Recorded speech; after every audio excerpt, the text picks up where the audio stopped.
आवाज ऐकला ना, भाकरवडी एकदम कुरकुरीत झालेली आहे आणि करायला अगदी सोपी रेसिपी आहे.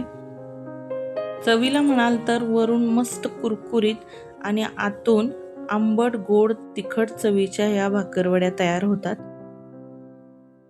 पण बऱ्याच वेळा काय होतं की वडी आपली कुरकुरीत होत नाही, आतून कच्ची राहते, रोल नीट करता येत नाही, जरी रोल आला तरी ती मसाला तेलामध्ये सुटला जातो. हे सगळं होऊ नये म्हणून या व्हिडिओमध्ये मी खास टिप्स दिलेले आहेत. हे पहा, एकसारख्या रंगावर इथे आपल्या वड्या तळलेल्या गेल्या आहेत. बाजारामध्ये मिळते त्याच चवीची एकदम कुरकुरीत अशी भाकरवडीची रेसिपी मी या व्हिडिओमध्ये सांगितलेली आहे. एकदम सुटसुटीत आणि चविष्ट भाकरवडीची पद्धत इथे मी तुम्हाला दाखवलेली आहे. तुम्ही सुद्धा अगदी पहिल्या प्रमाणात अशी भाकरवडी करू शकता. चला तर मग करूया भाकरवडी. जराही वेळ न घालवता रेसिपीला सुरुवात करूया. नमस्कार मंडळी, welcome back cooking and blogging with Bhagyashree. चला तर इथे आपण रेसिपीसाठी साहित्य काय काय घेतले ते पाहूया.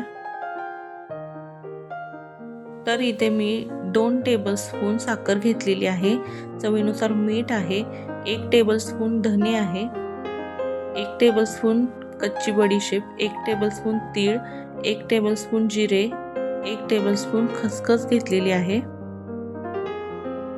1 टेबलस्पून लाल मिरची पावडर आणि 1 टेबलस्पून गरम मसाला घेतलेला आहे.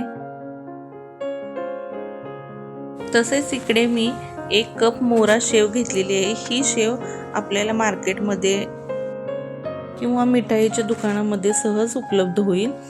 पाव कप मी इथे हिरवी कोथिंबीर घेतलेली आहे. कोथिंबीरची नुसती कोवळी पाने घेतलेली आहेत.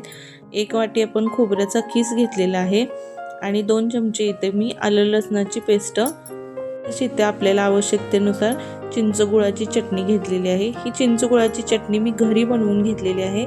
चिंचेचे पाणी उकळलं की त्यामध्ये गूळ घालून शिजवून घ्यायचे आहे. तर एवढं साहित्य लागतं आपल्याला भाकरवडी करण्यासाठी. आता इथे एक पॅन तापत ठेवलेला आहे. पॅन हलका गरम झाला की यामध्ये आपण घालूया धने, कच्ची बडीशेप घालून घेऊया, जिरे घालून घेऊया. आता लो टू मीडियम हीटवर आपल्याला टेम्परेचर ठेवून 1-2 मिनटं याला चांगलं भाजून घेऊया. आता तुम्ही भाकरवडी याच पद्धतीने केली पण मसाले भाजताना थोडंसं मसाले जास्त भाजले किंवा थोडंसं करपले तर तुमच्या भाकरवडीची चव वेगळी लागू शकते. त्यामुळे 1-2च मिनटं असं परतून घ्यायचं आहे. तर न करपता मसाले अगदी 1 ते 2 मिनटं परतून घ्यायचे आहेत. सगळे मसाले छान न करपता भाजले म्हणजे भाकरवडी छान होते. तर यामध्ये मी तीळ आणि खसखस देखील घालून भाजून घेणार आहे. तीळ आणि खसखस भाजायला जास्त वेळ लागत नाही, त्यामुळे मी आधी धने, बडीशेप, जिरे भाजून घेतले, नंतर मी तीळ आणि खसखस भाजून घेते. आता 1 ते 1.5 मिनिट झालेला आहे. खसखस आपली हलक्या रंगावर भाजलेली आहे. आता हे काढून घेऊया.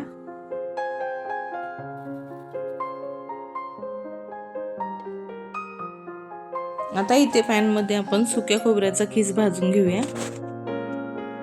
खोबऱ्याचा खीस आपल्याला एकसारखा भाजून घ्यायचा आहे. मंद आचेवर सोनेरी रंगावर येईपर्यंत आपल्याला खोबऱ्याचा खीस भाजायचा आहे. थोडा जास्त वेळ लागू शकतो पण एकदम कुरकुरीत आणि छान असा खोबऱ्याचा खीस आपला इथे भाजला जातो. आता हे बघा, इथे 4 ते 5 मिनिटं असं छान भाजून घेतल्यानंतर खोबरं किती एकसारख्या रंगावर भाजून झालेलं आहे. आता हे आपण वेगळ्या प्लेटमध्ये काढून घेऊया. आधीचे जे मसाले आहेत त्यामध्ये मिक्स करायला नको, हे आपण काढून घेऊया. आता हा पॅन मी नंतर पुसून घेतलेला आहे आणि यामध्येच कोथिंबीरची जी आपण कोवळी कोवळी पाने घेतलेली होती ना, ती जराशी आपण भाजून घेणार आहोत. त्यातील ओलावा जो असतो, जे मॉइश्चर असतं ते आपल्याला इथे ड्राय करून घ्यायचं आहे. त्यासाठी कोथिंबीरची पाने आपण थोडी भाजून घेणार आहोत. किती 1 ते 2 मिनिटं अशी जराशी परतून घ्यायची आहेत.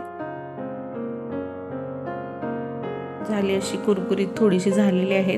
ती देखील आपण या खोबऱ्यावरती काढून घेऊया. आता हे सगळे मसाले जे आपण भाजून घेतले हे थंड करून घेऊया. नंतर आपल्याला हे मिक्सरच्या भांड्यामधून बारीक करायचे आहेत. हे पहा, धने, बडीशेप, जिरे हे सगळे आधीचे जे मसाले आपण भाजले होते ते थंड झालेले आहेत. आता हे मिक्सरमधून फिरवून घ्यायचे आहेत. आता पहिल्यांदा हे मसाले आपल्याला थोडेसे जाडसर असे कुटून घ्यायचे आहेत. हे पहा, अशा पद्धतीने जास्त बारीक करू नका, नाही चव अजिबात छान लागणार नाही. पहिल्यांदा हे असे जाडसर कुटून घेतले. आता यामध्येच आपण जे भाजलेली कोथिंबीर आणि खोबरे आहेत ते देखील यामध्ये घालून आपल्याला हे थोडं आणखीन फिरवून घ्यायचं आहे. प्लस मोडवरती ऑन ऑफ करत मिक्सरवरती लगेच असं ड्रुपकीनं फिरवायचं आणि बंद करायचं आहे मिक्सर. जास्त देखील बारीक करू नका. आता यामध्येच आपण जी 1 वाटी मोरा शेव घेतलेली आहे ना, त्यातली एक थोडीशी म्हणजे 1 पाव कप अशी शेव आपण यामध्ये घालून हे बारीक करणार आहोत.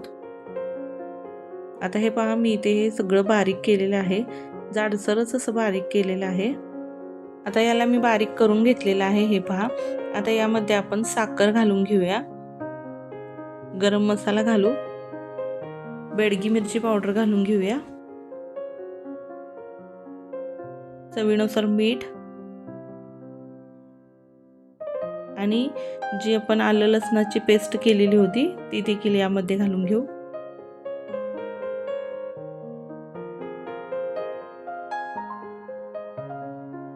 आता याला देखील मिक्सरवर एकदाच प्लस मोडवर फिरवून घेऊया.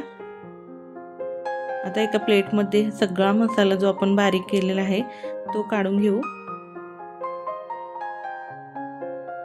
आता हा मसाला बघा, अगदी बाकरवडीमध्ये असतो तसाच झालेला आहे, तशाच रंगाचा झालेला आहे. आणि या स्टेजला तुम्ही इथे थोडंसं टेस्ट करून बघू शकता की मीठ, साखर सगळं काही बरोबर आहे का. नसेल तर वरून तुम्ही इथे ॲड करू शकता. अशा पद्धतीचा हा थोडासा रवाळासा, थोडासा जाडसर असा ठेवायचा आहे, जास्त देखील बारीक करायचं नाही. आता यामध्ये आपण जी शेव आहे ना, जी मोरा शेव आहे ना, ती यामध्ये घालून घेऊया. आणि ही शेव आपल्याला हाताने छान अशी चुरून घ्यायची आहे यामध्ये. आता शेव यामध्ये मिसळली, हातानेच आपल्याला याचा चुरा करून घ्यायचा आहे. जास्त देखील मोठी मोठी ठेवू नका, नाहीतर भाकरवडी आपल्याला लाटताना ती तुटू शकते. त्यामुळे हाताने बारीक चुरून घ्यायची. आता इथे अगदी थोडीशी चिंच गुळाची चटणी घालून घेऊया आणि ती देखील आपल्याला या मसाल्यामध्ये हाताने मिक्स करून घ्यायची आहे.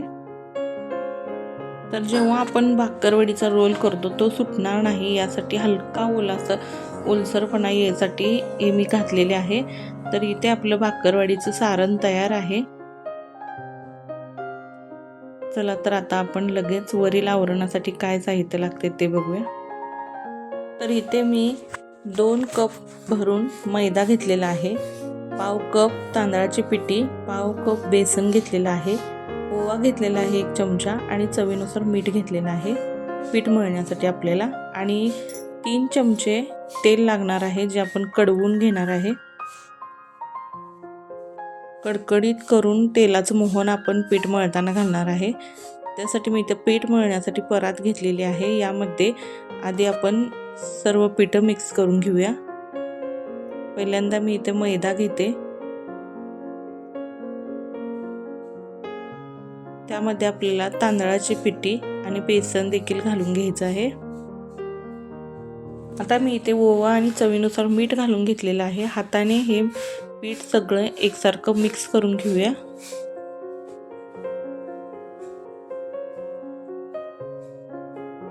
आता इथे सगळी पिठे मिक्स करून झालेले आहेत. गॅसवर कडलं गरम करण्यासाठी ठेवून हे तेल आपल्याला चांगलं धूर निघेपर्यंत कडकडीत गरम करून घ्यायचं आहे. आता हे तेलाचं मोहन इथं कडकडीत गरम झालेलं आहे, हे या मैद्यावर घालून घेऊया.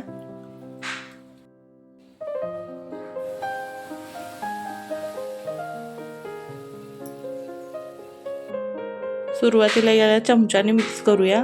जास्त गरम आहे, लगेच हात नाही लावायचा. थोडा वेळ चमच्याने मिक्स केल्यानंतर आपण हे हाताने एकसारखे याला लावून घेणार आहे.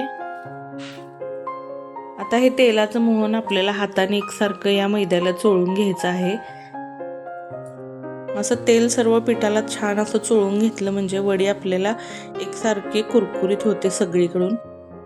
कुठे कडक होत नाही, कुठे मऊ होत नाही, एकदम छान कुरकुरीत होते. त्यासाठी इथे आपण तेल चांगलं मैद्याला चोळून घेणार आहोत. आता हे बघा, तेल एकसारखं सगळीकडे मैद्याला छान लावून घेतलेलं आहे, अशी मूठ वळेपर्यंत. आता याच्यामध्ये थोडं थोडं पाणी घालून आपल्याला घट्टसर असं हे पीठ मळून घ्यायचं आहे. आता भाकरवडी करण्यासाठी आपण मैदा मळत असताना खूप सैलसर मळायचं नाही, नाहीतर आपल्याला तो रोल आहे ना तो करताच येणार नाही. एकदम सैल मैदा मळू नका, घट्टसरच असं मैदा मळायचा आहे. जास्त देखील घट्ट मळू नका, एकदम दगडासारखं घट्ट मळायचं नाही. चपातीला मळतो ना त्या पद्धतीने इथे मी कणिक ठेवलेली आहे, हे पाहू शकता. आता याला आपण थोडा वेळ झाकून ठेवणार आहोत. एक 10 ते 15 मिनिटं आपण याला झाकून ठेवूया. आता 15 ते 20 मिनिटं झालेले आहे. तिथं पीठ आपलं छान भिजून झालेलं आहे. आता याला 1 मिनिटभरासाठी मळून घेऊया आणि याचे एकसारखे गोळे करून घेऊ.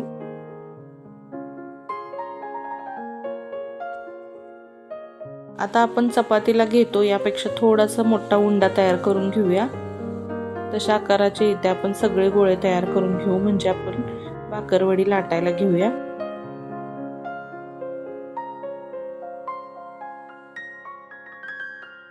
आता एवढ्या पिठाचे आपण इथे 4 गोळे करून घेतलेले आहेत. एकसारख्या आकाराचे इथे मी 4 गोळे केलेले आहेत.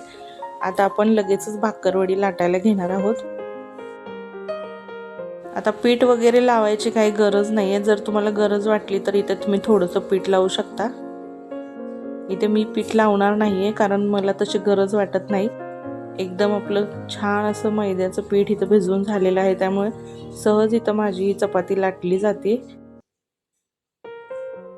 आता आपल्याला याला खूप जास्त जाड देखील ठेवायचं नाही आणि खूप जास्त पातळ देखील करायचं नाही.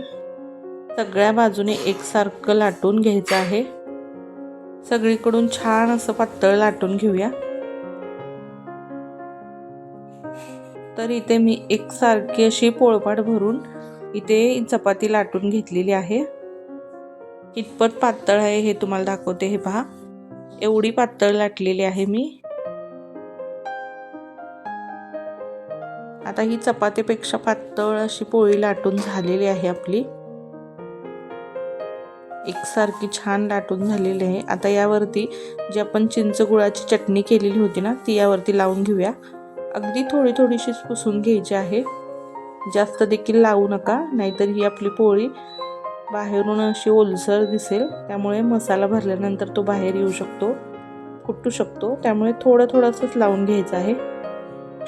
इथे मी चमच्यानेच पसरून घेत आहे. तुम्हाला हाताने लावायचं असेल तुम्ही हाताने देखील लावू शकता. आता सगळीकडे ही चिंच गुळाची चटणी मी लावून घेतली. आता आपलं हे भाकरवडीचं सारण आहे ना, ते यामध्ये भरून घेऊया. खूप कमी पण सारण ठेवू नका आणि खूप जास्त देखील भरू नका. एक साधारण 1 सेंटीमीटर जाडीचा थर द्यायचा आहे. आणि हे बघा, असं हाताने जरा असं पसरून घेऊया. आणि हे आपल्याला थोडंसं असं हाताने पसरताना वेगवेगळं सुटं सुटं झाल्यासारखं वाटतंय. त्यासाठी मी एक ट्रिक सांगत आहे पुढे. आता हे सारण आपल्याला तळताना बाहेर येऊ नये यासाठी एक ट्रिक सांगते.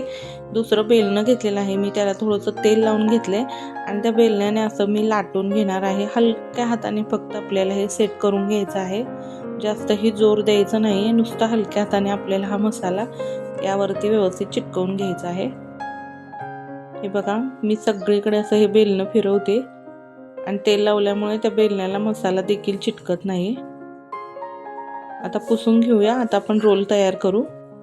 पहिल्यांदा याच्या कडा आहेत ना, ह्या अलगद अशा दुमडून घ्यायच्या आहेत. आता दुमडत दुमडत याचा रोल करून घ्यायचा आहे आणि त्यानंतर हलक्या हाताने इथे दाबत आपल्याला याचा व्यवस्थित असं रोल करून घ्यायचा आहे.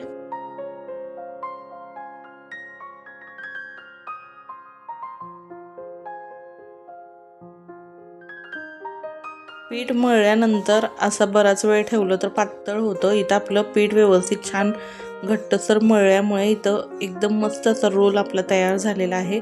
त्यामुळे पीठ मळताना पातळ मळू नका. रोल मी एकसारखा हाताने दाबून घेतलेला आहे. पोळपाटावर ठेवून वरून खाली ओढून घ्यायचा आहे, म्हणजे एकसारखा गोलाकार आकार येईल याला. आपल्या वड्या एकदम गोल छान कापल्या जातील. आता या रोलला मी मधून कापून घेणार आहे, नंतर आपण याच्या वड्या तयार करून घेऊ। आता वडी कापताना जर तुम्हाला एकदम पातळ ठेवायची असेल तरी देखील ठेवू शकता। इथे 2 बोटांचा अंतर ठेवून वडी कापणार आहे, जेणेकरून हा मसाला आहे ना तो तळताना आपला तेलामध्ये बाहेर येणार नाही। हे पहा, अशा पद्धतीने मी 2 बोटाचा अंतर ठेवून इथे वड्या कापून घेत आहे। आता वडी कापताना ना थोडंसं वरून घासायचं आणि प्रेस करायचं, म्हणजे लगेच आपली वडी कापली जाते आणि मसालाही आपला छान मध्ये बसला जातो। आणि अशा 2 बोटाच्या अंतरावर मी इथे सगळ्या वड्या करून घेणार आहे, जेणेकरून त्या एकसारख्या आकाराच्या देखील होतील।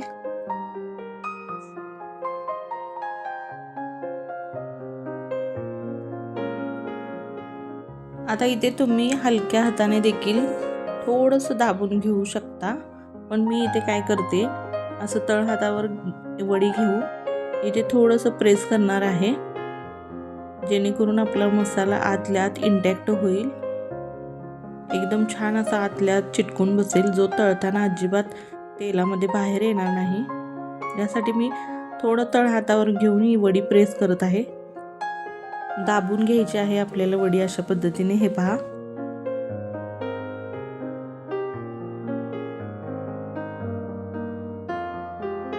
जर तुम्हाला अशा दाबायच्या नसतील वड्या आहे अशा देखील तुम्ही वड्या तळू शकता,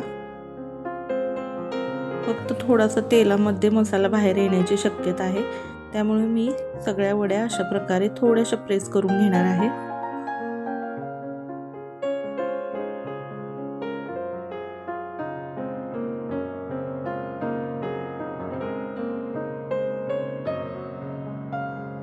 तर एका रोलमध्ये इथे एकूण 12 वड्या झालेल्या आहेत। आपण 4 उंडे घेतलेले होते। आता त्या सगळ्या उंड्याच्या इथे मी वड्या तयार करून घेते। तर हे बघा, 4ही उंड्याच्या वड्या किती छान मस्त करून घेतलेल्या आहेत, किती सुंदर झालेल्या आहेत आपल्या वड्या। आणि जेवढे 4ही उंडे आपण घेतलेले होते एवढा ज्या प्रमाणात आपण मसाला केला होता तो अगदी बरोबर पुरलेला आहे, योग्य प्रमाण आहे एवढ्या मसाल्याचं। तर इथं आपण जेवढं प्रमाण घेतलं होतं मैद्याचं आणि सारणाचं, तेवढ्या प्रमाणात इथे माझ्या 40 ते 50 वड्या तयार झालेल्या आहेत। तर इथे मी कढईमध्ये वड्या तळण्यासाठी तेल गरम करायला ठेवलेलं आहे।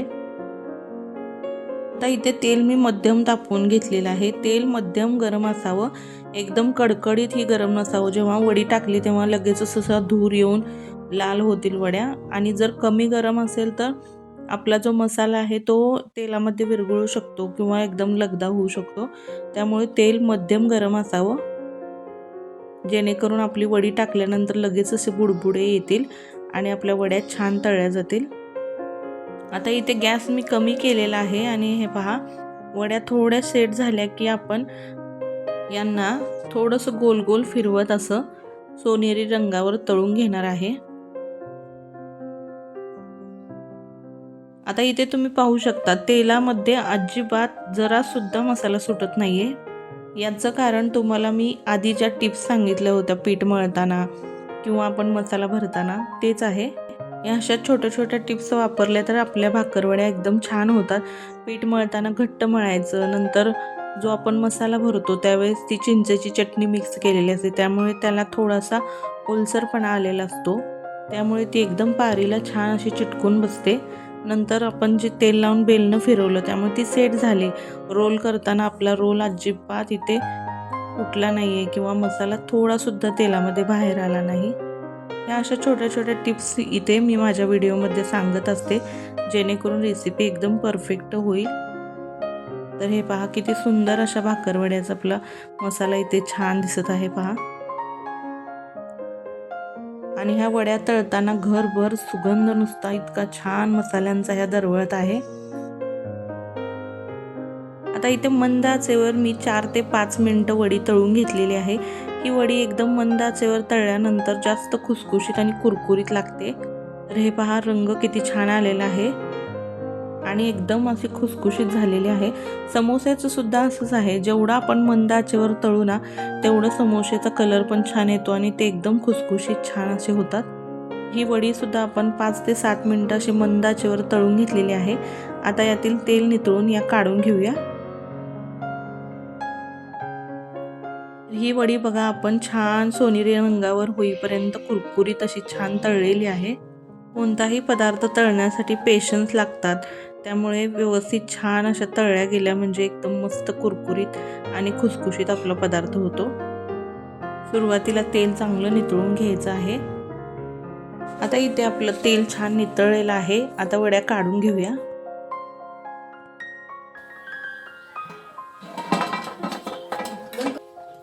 तर मस्त कुरकुरीत आणि खुसखुशीत इथं आपली भाकरवडी तयार झालेली आहे.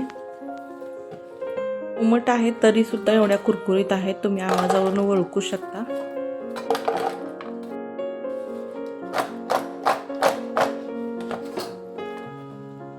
तर या व्हिडिओमध्ये मी जितकं शक्य होईल तितक्या सोप्या भाषेत तुम्हाला भाकरवडी कशी करायची सांगितलं.